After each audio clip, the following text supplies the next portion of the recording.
পাহৰিলা সকলোৱে নিৰুৎপল দাস আৰু অভিজিত নাথৰ কথা। 50% মানুহে নেজানেও এতিয়া কি কণ্ডিশ্যন হৈ আছে ইহঁতৰ, কাৰণ একো ভিডিঅ' আজিকালি দেখিবলৈও নাই, ফটো পষ্টো নাই, শ্বেয়াৰো নাই। দুদিনমান প্ৰতিবাদ কৰিলে, ফটো দিলে, ভিডিঅ' শ্বেয়াৰ কৰিলে, আৰু এতিয়া একো নাই, মানুহ চাবলৈ একো নাই। চবেই গম পালে যে ভিডিঅ'বোৰ কি আছে, একো নতুন নাই, টপিক নাই, সেইকাৰণে ভিডিঅ' শ্বেয়াৰ কৰিবলৈ এৰিলে চবেই। আৰু এই কালিনে পৰহি এখন ফটো পাইছোঁ মই এফবিত, তাত লিখা আছে ইতিহাস সাক্ষী আছে বোলে। মানুহে কেইদিনমানহে কথাবোৰ মনত ৰাখে, তাৰপৰা পাহৰি যায়। আৰু দুদিনমান অন্ততঃ ৰৈ দিব পাৰিলাহেঁতেন ন, নিজৰ ফটোবোৰ মুখ দেখা কৰি দিয়াতকৈ। এইবাৰ অন্ততঃ ভাল লাগিছিল, সৰ্বসাধাৰণ মানুহ ওলাই আহিছিল প্ৰতিবাদ কৰিবলৈ। তাত কোনো সংগঠন নাই, কোনো দল নাই, পালি নেতাবোৰ নাছিল, মাত্ৰ সাধাৰণ ৰাইজখিনি ওলাইছিল প্ৰতিবাদ কৰিবলৈ তাত। ভাবিছিলোঁ এইবাৰ ন্যায় পাব অন্ততঃ ল'ৰাকেইটাই, নাই, চব কথা পাহৰিলে গ'ল। একোতো হোৱাই নাই, কোন ৰেষ্ট হৈছে, কি হৈছে, কেইটালৰ ৰেষ্ট হ'ল, কোনো গমো নাপায়। প্ৰতিবাদো খতম হৈ গ'ল এতিয়া, কোনো ফটো এখনো শ্বেয়াৰ নোহোৱা হ'ল এফবিত। আজিকালি গোটেই ফটো এফবি পেজটোত এখন ফটোও নেদেখোঁ কোনোবাই শ্বেয়াৰ কৰা।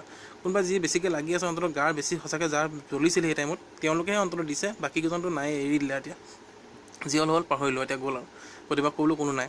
আৰু নিজৰ ফটোবোৰ, আৰু এটা কথা, নিজৰ ফটোবোৰ কিমান আপলোড দিয়া তোমালোকে মুখ বেকা কৰি পেলাই, চাই আমনি লাগিছে। আৰু দুদিনমান অন্ততঃ নিজৰ ফটোৰ মাজত এখন দুখনটো তেওঁলোকৰ ফটো আপলোড দিব পাৰিলা হয়, শ্বেয়াৰ কৰিব পাৰিলাহেঁতেন। এতিয়াও সদায়তো দেখিয়ে থাকে, কোনোবাইতো এখন ফটো শ্বেয়াৰ নকৰিলে আজিলৈ, গা নজ্বলিলে, কাৰণ তোমালোকৰ কোনো ককাই ভাইটিহঁতো যোৱা নাছিল তাত, জ্বলা নাছিল, কোনো মৰা নাছিল যে, নৰপকেশকেইটাই হত্যা কৰা নাছিল, সেইকাৰণে কাৰো গা নজ্বলিল চাগে এতিয়ালৈকে এখনো দিবলৈ। আৰু নিজৰ ফটো কিমান আপলোড দিয়া তোমালোকে দেখিয়ে থাকোঁ, চিনি পাওঁ। তোমালোকে মুখখন কিন্তু প্লাষ্টিক চাৰ্জাৰী কৰা নাই প্ৰিয়ংকা চোপ্ৰাহঁতৰ নিচিনাকৈ, যে মুখখন পাউডাৰ লগাই পেলাই প্ৰটিন কাটিলেও আমি দূৰৰ পৰাই দেখিলে চিনি পাম, এইজনীৰ নাম কি, সেইজনীৰ নাম কি। বাৰু এইবোৰ বাদ দিয়া। সেইদিনাখন চানমাৰী ব্ৰিজত যেতিয়া প্ৰতিবাদ কৰিছিল কমাৰ্চ কলেজৰ ফ্ৰণ্টত, এজন পুলিচ অফিচাৰে এজন ল'ৰাক এৰেষ্ট কৰিছিল। ল'ৰাজনে বোলে ড্ৰিংকছ কৰি পুলিচৰ গাত হাত দিছিল।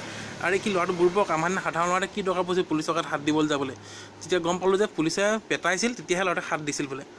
আৰু তেতিয়া পুলিচ অফিচাৰজনে কৈছিল, তোমালোক সেই নৰপিশাচকেইটাৰ মাজত আৰু তোমালোকৰ কি পাৰ্থক্য আছিল? আৰে আমি কওঁ এতিয়া, আপোনালোকৰ মাজত আৰু তেওঁলোকৰ মাজত কি পাৰ্থক্য আছিল? সেই আপোনালোকৰ নিয়া নিৰ্লজ্জ ভিডিঅ' কৰিছিল এজন পোছাকধাৰীয়ে, আৰু আজি আপুনি প্ৰতিবাদ কৰাৰ সময়তে আহি পেলাই লাঠিচাৰ্জ কৰিছে। অন্ততঃ 2 মিনিট ৰখি দিব নোৱাৰিলে সেই টাইমত?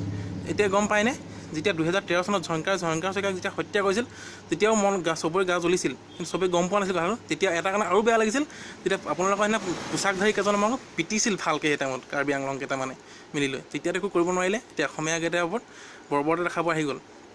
আৰু আমাৰ সংগঠনবোৰ ক'ত আছে তেওঁলোক লুকাই? এজনো ওলাই নাই, হিৰোগীটা যে আমাৰ অসমৰ, কোনো সংগঠনবোৰ নাই। আৰু অখিল গগৈ দা, আপুনি নাই চাগে ন, ক'ত সোমাই থাকিব পাৰে এতিয়ালৈকে হয়তো। আৰু আমাৰ যিজন এতিয়া মেইন মুৰব্বী আলফা বুলি কয়, আৰু আমাৰো এজন সংগঠন আছে তেনেকুৱাই, হাবিৰ মাজত সোমাই আছে। আপোনালোকক জোকে নাকামোৰে নেকি? কেতিয়াও ওলাই আহিব মন নাযায় নি হাবিৰ মাজৰ পৰা? ওলাই আহি কেতিয়াবা অকণ প্ৰতিবাদ কৰিলে অন্ততঃ কিবা এটা ফোন কৰিব পাৰি, কিবা কৰিব পাৰে, ফোনেই কৰে আপোনালোকে, বেলেগটো একো কৰিব নোৱাৰে, ফোনেই কৰে নিউজ চেনেল বোলে, থাকক তাতে সোমাই।